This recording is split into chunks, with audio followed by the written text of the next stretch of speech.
Hi, my name is Jo Perrott and I'm the founder of the Ladies Working Dog Group. I hope you really enjoy our first podcast where our group experts get together and chat through what is needed when we talk all about commands. I'd like you to get to know some of our group experts. Hi, I'm Sam Thorneycroft-Taylor of Languedoc Gun Dogs in Gloucestershire. Hi, I'm Claire Denyer from Family Dog Services based in Maidstone in Kent. Hi, my name's Jemma Martin. I'm one half of Whistle and Wag Dog Training based in Suffolk.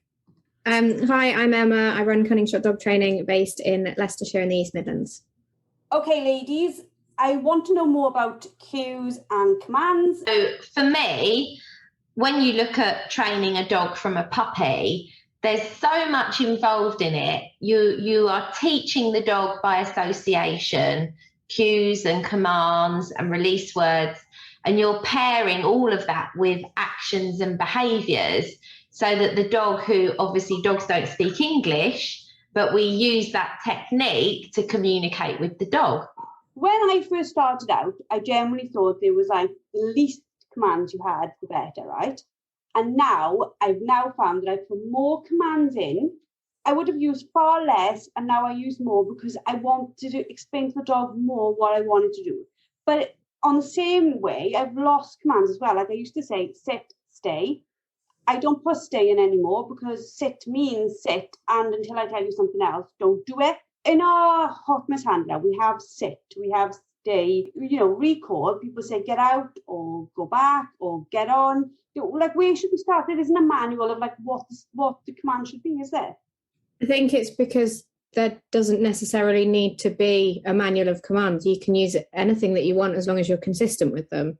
So as long as your sit is always this position that the dog presents to you and you've never then misrewarded a different position, that word association to that dog or that hand signal to that dog or that whistle command to that dog will be the position that you've heavily rewarded. The problem you have is then when you mistime your rewards and you reward in the wrong place or at the wrong time, that then you would have to maybe reteach with a different command verbally or with body language or with a whistle because the dog doesn't actually understand what you're asking of them.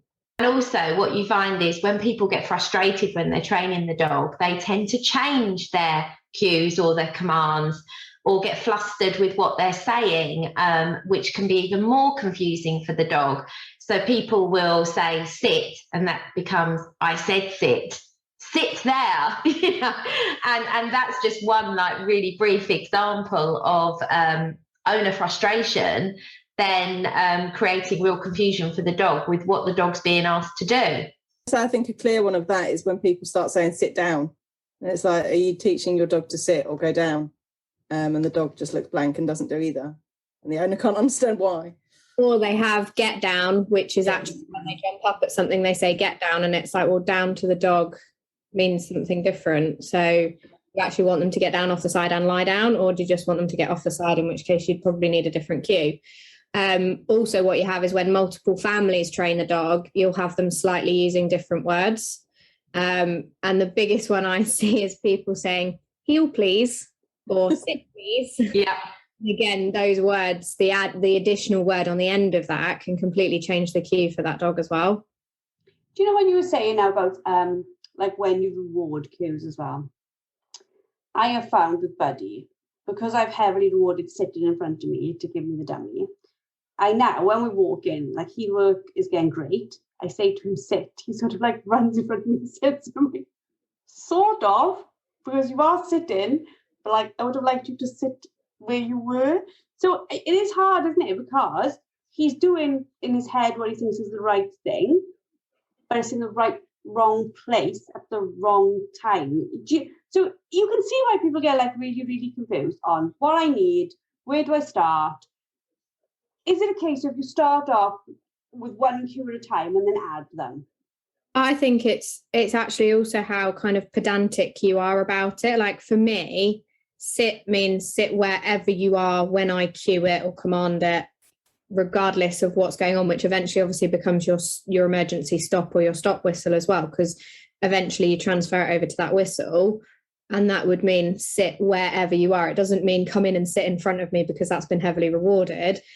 And it doesn't mean spin out from heel and into a sit in front of me, because that's been heavily rewarded. So for me, that sit position, when asked for it, either by body language, food, or whistle, needs to be built up so it's wherever you ask for it at that time, they do it. So you're not only teaching it as this static position that's your, what I would call a recall position, so in front, you're then also rewarding that position as much if it's at distance, as much if it's at heel, and you have to practice that as a handler, that it means all of these places, it just means sit wherever you are. Yeah. But you also have to be clear with the body language that you put in. So if you've taught your young puppy to always sit in front of you and in that recall position, and then you're trying to get it to start sitting round by the side of you or away at distance, you can back it up with your body language or your arm up or another visual aid that makes it clear to the dog that I said sit, I mean sit over there, not where you've always done it thus far here. It's just an expansion of the command sit. And then obviously we've got the fact that we're adding on, we've got voice commands or voice cues, and then we've got our whistle, and then we've got our hand. Like, I've got to be honest, sometimes I'm flustered on what I'm doing. I look like I'm having some sort of crazy rave on my own, because I'm like, where is my hand going? Am I whistling? You know, like sometimes when they're recalling, I'm blowing a recall, and then I'll do a sit to the end, and I'm like, do I need to sit to the end because they're recalling? Shouldn't they automatically sit? You know, it is hard to know what goes where, when, isn't it? I was just going to say, yeah, I mean, especially when I'm working with, let's say, a new puppy owner, a first-time dog owner especially, I'll sort of say to them, keep this as simple as you can for yourself. You know, you need to know what you're doing. If you can't know what you're doing, if you're getting confused with what you're doing, your dog's definitely going to get confused. So my kind of rule of thumb with most sort of beginner people will be, think about what your words are going to be, your verbal communication. Add the whistle in later when the dog already knows it with the verbal. But if you're, especially say if you're using a treat with a puppy to lure them or, you know, to show them. So I always explain to a puppy owner that your treat's like a diagram. They follow the treat in your hand like a little diagram. So think about the placement of the hand position with the treat. So when you're teaching the sit, think about how you're holding the treat. So you're already starting to get the puppy and yourself used to that hand signal. What would happen is your whistle, you would teach that, let's say a sit, for example, your hand signal and the treat and the verbal, you would then start weaning off some of them to then replace it with the whistle as well. So your dog would have a very clear understanding that if you said sit with no body language, they would know exactly what you mean. So you isolate all of them completely. So you would, if you could verbally say sit with your hands behind your back and your dog sits, they clearly understand that verbal with no additional body language. If you put your hand up when you've already got eye contact from that dog and it sits down, it clearly understands the body language as an isolation, which then means that you can then add that whistle pairing to the body language, and your dog will understand then eventually that whistle, so that eventually if you put your hands behind your back again, you can blow a sit whistle and your dog will sit regardless of any body language. But then you have to be very, very clear and not miscommunicate with your body language, which is probably one of the most common things I think that owners do, is their commands will be fine, but their body language may change as well. So they'll say sit, but their hands will be open as a recall or something like that. And the dog's like really confused at that point because the body language that's being given and the words are two totally separate things. So when you talk about isolation, that means just using one of, so hand or, you know, verbal or whistle. If we practice and we know they know them all in isolation, that then gives us the confidence that we can rely on each one. Is that what we're saying? Yes.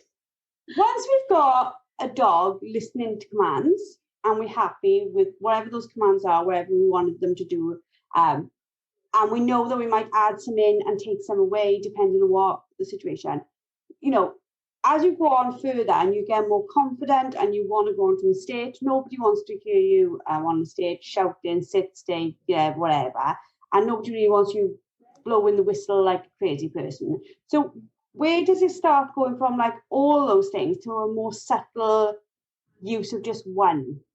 That's where I would say like commands go from being commanded to an automatic behavior. So like Joe, you were saying when you recall your dog in, you're then asking for that sit in front of you. Eventually the dog will be so heavily rewarded over and over again, it turns into a behavior pattern, and it's kind of a memory to them. And you've like trained their muscle memory.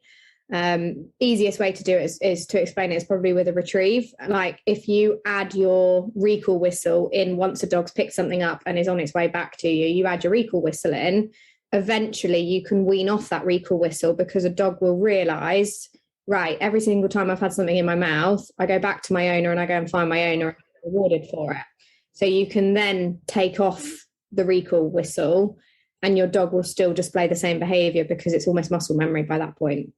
That time frame is totally individual to the individual dog, and how consistent and good at handling you've been in the past as well, if you haven't ever kind of blurred any handling techniques or anything. Okay, but that's what we're looking for, isn't it? In the end, is that we need minimal handling once that starts.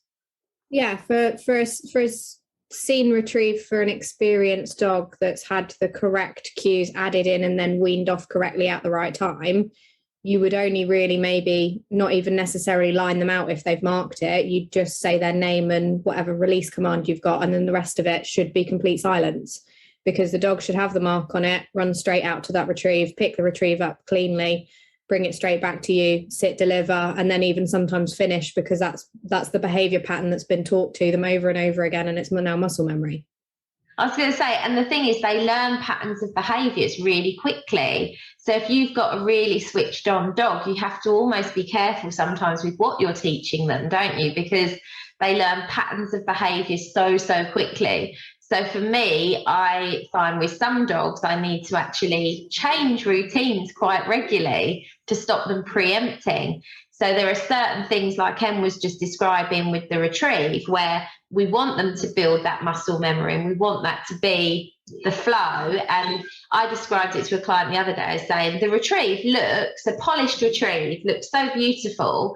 The dog runs out on one command on a marked retrieve, exactly as Em just described, picks the dummy, brings it back, delivers the hand, comes into heel to finish, and it just looks seamless. But you have to break that down, and I describe it as lots of little pieces of a jigsaw puzzle that we've trained through cues and commands and through luring and shaping, and then you put it all together and you've got this lovely puzzle which looks like a beautiful picture, which is the retrieve. But on the other hand of it, you've got dogs will learn things that you don't necessarily want them to learn, through patterns being repeated. So there's a double-edged sword to it. When you said then luring and shaping, what are they? Yeah, so when I'm working with puppies, personally, I use luring and shaping loads, especially with young puppies. I use a lot of luring. And that's, when I was saying about using the treat as a little diagram to lure the puppy into a position, and then I pair that action behaviour or position with a word, or a hand signal. That's me using luring. With shaping, we're more getting the dog to figure it out. There's a lot more onus on the dog to work out what it is that we're asking for, but we then reward them when they get it right. A really obvious shaping exercise would be if your dog came and sat by the side of you when you're cooking and you rewarded that very quickly. If you build that up over time, your dog would never jump up at the sides to get to the worktop, because it's always been rewarded before the jumping bit happened. So if you're quick, you could shape really good manners by rewarding it before it turns into an attention-seeking naughty behaviour. The place boards are another really good one. If you reward over and over and over again in the same position, where you go and put your feet up against that short edge, you lure your dog onto the place board and you treat that position over and over again. When you then get your dog off, if you go and stand in that same position, your dog will voluntarily offer that behaviour of sitting in front of you, because it's become like a muscle memory to them of sitting in front of you and being rewarded. Our place boards masterclass is probably one of the most watched. And I definitely think you hear the odd ones all the time of, should I use this? Should I use this? Should I use this? If you're using this, you shouldn't need this, blah, blah, blah. I think they've all got a place in there, and you can use things we always say, teach the dog in front of you, or train the dog in front of you. Place boards have got a place. They can come in and out, can't they? Yeah, and the thing is as well is like you said that Buddy's now spinning into you when you sit him. If you heavily rewarded him sitting on the placeboard and you moving from in front to the side of him and rewarded that position and then paired that with heel, you would get that same position. So every time you'd stop, he wouldn't feel the need to move in because he's been rewarded at the side of you as well as in front. I think the important thing is as well, like, and this is such a great topic for us to be talking about, but for me, unless I'm actually working with a dog, I'm not going to tell somebody what they should be doing or how they should be doing it unless I know that dog, I can see that dog and I'm working with that dog. Because for me, every dog is so unique, and what works for one dog won't necessarily work for another, whether that be a method or a tool like a placeboard or treats or whatever. But also knowing how much pressure that you can put on an individual dog as well. Some dogs work really well under pressure. Indy works brilliantly under pressure. The more you kind of add on for her, the better she works. Other dogs, if you put too much pressure on them too quickly, then they're going to back off and be a little bit overwhelmed. So I think it's really important to bear that in mind as well. Yeah, I mean, I've had dogs actually scared of the placeboards to start with. So obviously something that's usually very kind of force-free and shaping and luring and by association becomes something that's actually quite terrifying for them because their feet, they don't understand how to put their feet and their body on different boards and things like that. So it has to be taught a lot slower. Obviously, from the stuff that we've been discussing, we can talk about like working with cues in isolation, verbal cues, visual cues. Is it a case of a dog, obviously the speed of learning cues is different for everyone, isn't it? Every dog is different, and we've got to bear in mind that the environment changes everything as well. So, you could have a dog that happens to pick up on sit really, really quickly. But if you think back, actually, it turned out you were teaching it in your hallway and there was no distractions around them. Yet then when you tried to teach them to sit and hold a dummy, actually, it turns out that you were in a woodland with a load of rabbit and birds flying by. So there's a lot of environmental factors as well as your body language, the consistency and the timing of the command given and the rewards. I teach all of my dogs a release command, but over time and repetition and consistency, they all then learn that when they bring a bird back, I need them to keep hold of it. I don't want them to drop it, but I might not be in a position to get it straight away. And therefore, when I am ready, I put my hand out down towards them and they put it in my hand. And that it's still a command, but it's a visual command rather than a verbal command. I think as well, once you've got your kind of what I would class as like your basic obedience commands, you actually then ask your dog to multitask. So like your sit becomes then a sit and wait for longer durations or longer distances and eventually turns into a stop whistle. Your hold command is actually a sit and hold. Your recall ends up actually being a recall with something in their mouth as a retrieve. So what we do is we kind of like stack on top of what they've already learned. So you might find a dog actually learns their basic quite easily and then we end up stacking on top of them and they learn everything then a little bit slower because we're asking much more of them in that position, if that makes sense. So like I say, your recall becomes a retrieve and a recall at the same time. And not only are we asking the dog to multitask, but we're occasionally multitasking ourselves as well. So I will, if I'm working on for example, the end of a recall and I want it to, or I need to practice, or I want it to become a sit at the end of the recall, I know it's important that I praise the dog for coming back. I also know that in the beginning stages, if I'm introducing this as a behavior, then I need to use the sit command and I can't say good dog and sit at the same time. So by teaching the sit separately with my visual aid of the flat palm of my hand as well, I can recall the dog, and as the dog is coming back to me, I can praise it verbally whilst visually putting the flat palm of my hand up and asking it to sit. So we're asking the dog to not only do multitasking, but also to understand our multitasking asks of it on top of that. Yeah, absolutely. And on the line of multitasking there, a really common theme is a lot of clients, they're quite desperate to get that sitting delivery from the dog. It looks beautiful. but they don't understand how actually technically tricky that can be for some dogs to get that multitasking together. So I'll always say, look, if your dog is delivering you to hand beautifully in a standing position, and this follows on exactly from what Sam was just saying, I'll get them to put the hand under the dummy. So that's the signal, the visual cue that the dog needs to release the dummy, but ask for the sit with the other hand or verbally. So the dog actually starts to multitask those two things together. This hand goes under to take the dummy whilst asking for the sit, and the two things combine more naturally until the dog has learnt that it can actually do that off of its own back, that it doesn't need to be given those both physical and verbal cues.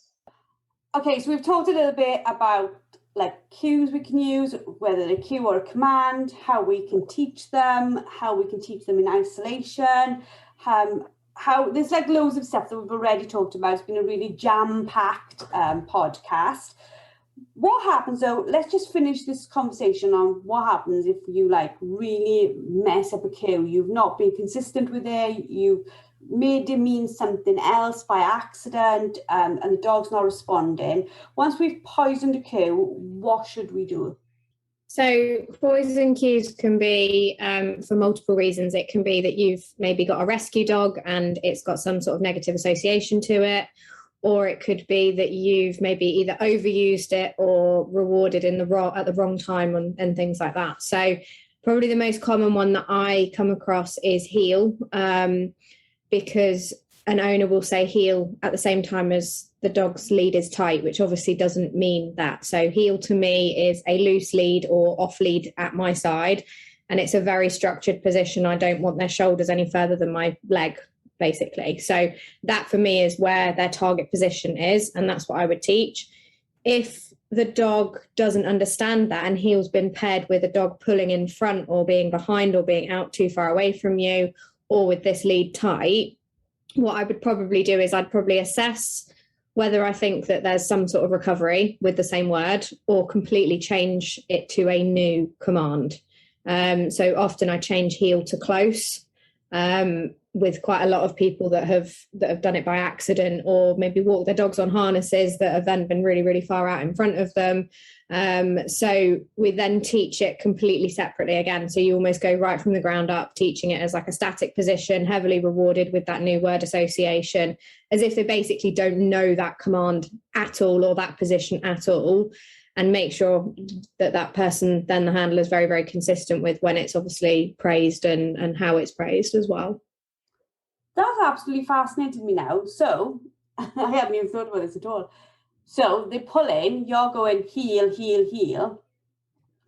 They then, as the next time you go out, stand by the side of you, you go heel. Does that dog then think heel means pull me down the street? Heel to that dog would then mean tension on my neck or on my body in any way, depending on what obviously item you're using. It would mean that is what that word means to them. So you would say heel and the dog would go, right, I need pressure. So it would go to pressure.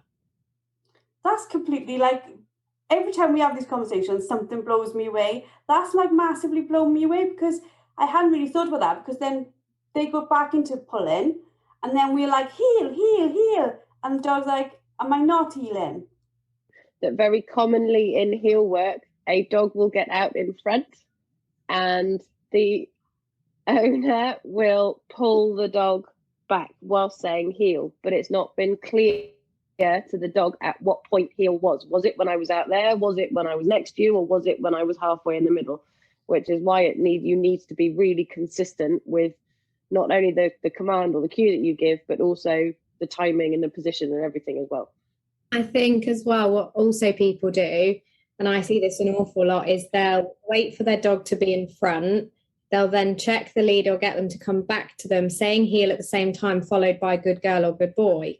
So they've not only given the command, they've also praised it before the dog's actually back in the correct position again. So they've given the cue at the wrong time and the praise at the wrong time, and therefore created a learned behavior that heel and praise means tight lead out in front of my owner or being pulled back towards my owner, neither of which are obviously what you want.